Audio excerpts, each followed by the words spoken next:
I'm Norman Howe, Managing Director of Azure Group Wealth, and welcome to the 2013 Federal Budget Update Edition.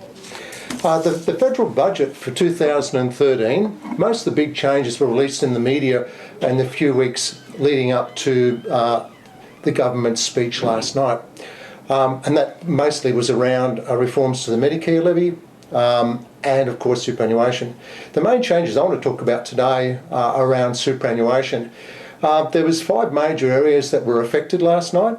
The first is the confirmation of the increasing of tax to super contributions for high earners. The maximum superannuation contribution limits were increased, so that's a good thing.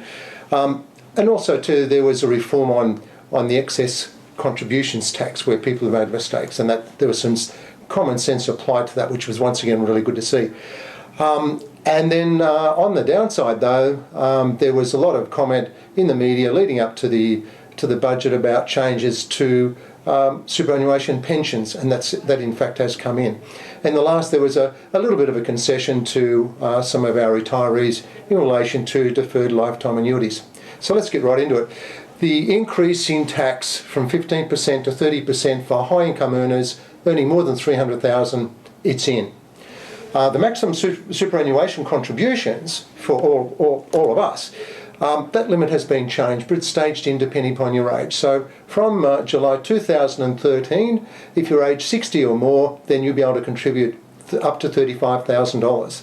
And then a year later, if you're over age 50, you'll be able to contribute $35,000.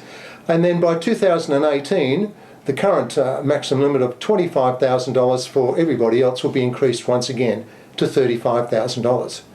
So that's a good thing. There's been a common sense approach taken to what happens when someone makes excess contributions to a super fund by mistake, and so there's been a reform put in place. So any excess superannuation contributions, you'll be able to take that money out, and that money then will be added to your assessable income. The good thing though is it's not going to be taxed at the highest rate, unless that's what you're paying, and as a result you'll be taxed only at your marginal rate. So if your marginal rate was 30 cents on the dollar and you put too much in, you'll only pay tax at 30 cents on the dollar. A very, very sensible thing. However, let's get to an area that is going to affect almost everybody, and that's the super reform for the concessional treatment of assets that provide a pension for someone when you retire. So on the 5th of April, the government floated this and put it out in the media. Essentially what's going to happen is if you've got money in a super fund and you're receiving a pension, the first $100,000 that you earn from those assets, not a problem. After that though, start to pay tax, the same as if it was normal, and that'll be 15% the tax that's going to apply.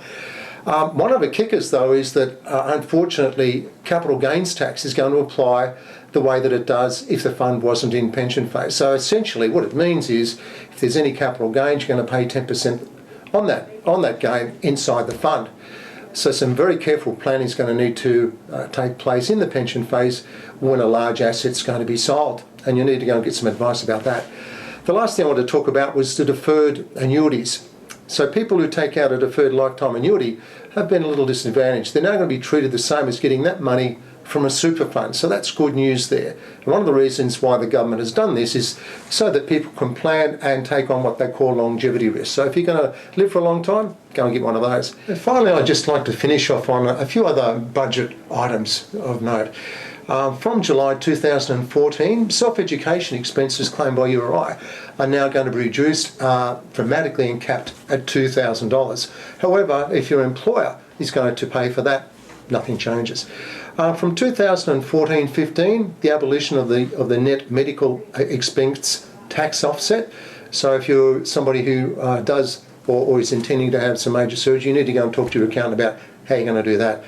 And then lastly, there's the deferral of the personal income tax cuts that we're all expecting.